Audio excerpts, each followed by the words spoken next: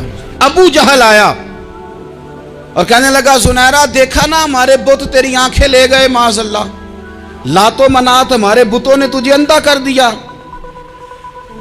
اب ایسا نہیں ہے کہ بی بی روتی جا رہی ہے, مایوسی معاذ اللہ, پریشانی, غریبی بڑی ہے, پوچھنے والا کوئی نہیں, یہ باتیں نہیں. کیا جملے ہیں خاتون کے, کیا لفظ ہیں. ابو جال نے تنزیہ کہا معاذ اللہ, کہنے لگا دیکھا نا ہمارے بتوں نے تجھے اندھا کر دیا. تو جناب زنیرہ آنکھوں کی بینائی گئی ہے, رات کو گئی ہے, دکھ ابھی تازہ ہے, لیکن اللہ پہ جو توکل ہے, اپنے مالک سے جو رشتہ ہے وہ اتنا مضبوط ہے, اتنا طاقتور ہے, اس میں اتنی گہرائی ہے کہ حضرت زنیرہ بول کے نا اتنی قوت سے بولی, اتنی طاقت سے بولی کہ پورے کفر پر لرزہ طاری ہو گیا. فرمانے لگی تمہارے بتوں کی کیا اوقات ہے کہ وہ میری بینائی لے جائیں, یہ میری رب کی حکمت کا تقاضا ہے. جب تک اس نے چاہا زنیرہ دیکھتی رہی, اور جب اس نے چاہا زنیرہ کی آنکھوں کی بینائی چلی گئی, اور اگر وہ چاہے گا نا تو بینائی واپس بھی کر دے گا. اگر ہو ذوق یقین پیدا تو کٹ جاتی ہیں زنجیریں, اگر وہ چاہے گا تو بینائی آ بھی جائے گی. حضرت زنیرہ نے رات کو یہ لفظ کہے, ابو جال اور سارے کفار ڈر کے سن کے چلے گئے. آپ اطمینان سے آ کے بستر پہ سوئی. جب سویرے اٹھی تو اللہ نے آنکھوں کی روشنی واپس کر دی تھی. آنکھوں کی اب چھڑی پکڑی ہے, بازاروں میں گھومتی ہے, کہتے ہیں بلاؤ کدھر ہے تمہارے لات و منات, دیکھو میرے رب نے روشنی واپس کر دی. آ کر میرے ساتھ ادھر آ, ستمگر ہنر آزمائیں, تو تیر آزما ہم جگر آزمائیں. بیمار لوگوں یاد رکھو, کہہ دیا ڈاکٹر نے کہ تو بڑا بیمار ہے, تو بڑا کمزور ہے, یہ ہو گیا وہ ہو گیا, تو ڈاکٹر اپنے علم کے مطابق بات کر رہا ہے. ہوگا تو وہ جو میرا رب چاہے گا.